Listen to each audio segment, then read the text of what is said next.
ಕಮಿಟಿನಲ್ಲಿ ವಿಧಾನ ಪರಿಷತ್ತಿನ ಚುನಾವಣೆ ಸಂಬಂಧಿಸಿದಂತೆ ಚರ್ಚೆ ಆಯಿತು. 4 ವಿಧಾನ ಪರಿಷತ್ತಿನ ಚುನಾವಣೆ, ಶಿಕ್ಷಕರ ಮತ್ತು ಪದವೀಧರ ಕ್ಷೇತ್ರದ್ದು. ಅದರ ಕುರಿತಾಗಿ, ಅದರ ಗೆಲುವಿನ ಕುರಿತಾಗಿ, ತಂತ್ರಗಾರಿಕೆ ರೂಪಿಸುವ ಕುರಿತಾಗಿ ಚರ್ಚೆ ಆಯಿತು.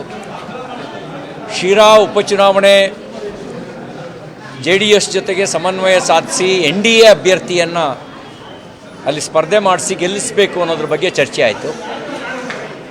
ಹಾಗೆಯೇ 23 ಲಕ್ಷ ವಿವಿಧ ಪಿಂಚಣಿದಾರರ ಪಿಂಚಣಿಯನ್ನು ರದ್ದು ಮಾಡಿದ್ದಾರೆ. ಹಿರಿಯೂರು 23 ಲಕ್ಷ ವಿವಿಧ ಪಿಂಚಣಿದಾರರ ಪಿಂಚಣಿಯನ್ನು ರದ್ದುಪಡಿಸಲಾಗಿದೆ. ತಾಂತ್ರಿಕ ಕಾರಣವನ್ನು ಕೊಟ್ಟು ರದ್ದುಪಡಿಸಿದ್ದಾರೆ. ಆ ಪಿಂಚಣಿ ಪಡಿಬೇಕಾದ್ರೆ 30,000 ರೂಪಾಯಿ ಒಳಗಡೆ ಇನ್ಕಮ್ ಇರಬೇಕು ಅಂತಿದೆ. BPL ಕಾರ್ಡ್ ಪಡಿಲಿಕ್ಕೆ 1 ಲಕ್ಷದವರೆಗೂ ಇದೆ. ಈಗ 30,000 ಇನ್ಕಮನ್ನು ದಾಟಿದ ಎಲ್ಲರದ್ದು ಪಿಂಚಣಿ ರದ್ದಾಗಿದೆ. ಇದರಿಂದಾಗಿ ಅಸಹಾಯಕ ಅಂಗವಿಕಲರು, ವಿಧವೆಯರು, ವಯೋವೃದ್ಧರು ಸಂಕಷ್ಟಕ್ಕೀಡಾಗಿದ್ದಾರೆ. ಇದನ್ನೇ ನಂಬಿಕೊಂಡು ಮನೆಯಲ್ಲಿ 4 ತುತ್ತು ಅನ್ನ ತಿಂತಾ ಇದ್ದವರು ಇವತ್ತು ಅಸಹಾಯಕ ಪರಿಸ್ಥಿತಿಯಲ್ಲಿ ನರಳ್ತಾ ಇದ್ದಾರೆ, ಹಿಡಿಶಾಪ ಆಗ್ತಾ ಇದ್ದಾರೆ. ಈ ವಿಷಯವನ್ನು ಕುರಿತು ಹೋರಾಟ ಮಾಡಬೇಕು ಅಂಥೇಳಿ ಚರ್ಚೆ ನಡೀತು. BPL ಕಾರ್ಡನ್ನು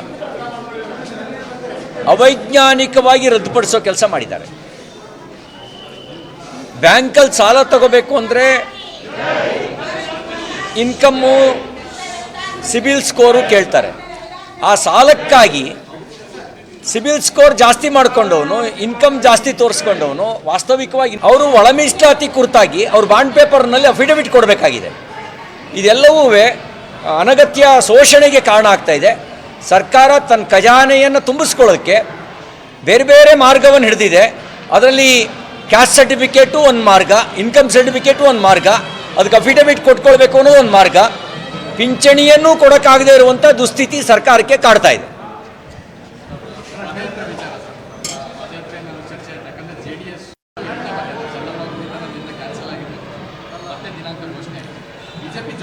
ಅಲ್ಲ, ಬಿಡದಿ ಟೌನ್ಶಿಪ್ಪು ವಿರೋಧಿಸಿ ನಡೀತಾ ಇರುವಂಥ ಹೋರಾಟವನ್ನು ಭಾರತೀಯ ಜನತಾ ಪಾರ್ಟಿ ಬೆಂಬಲಿಸಿದೆ.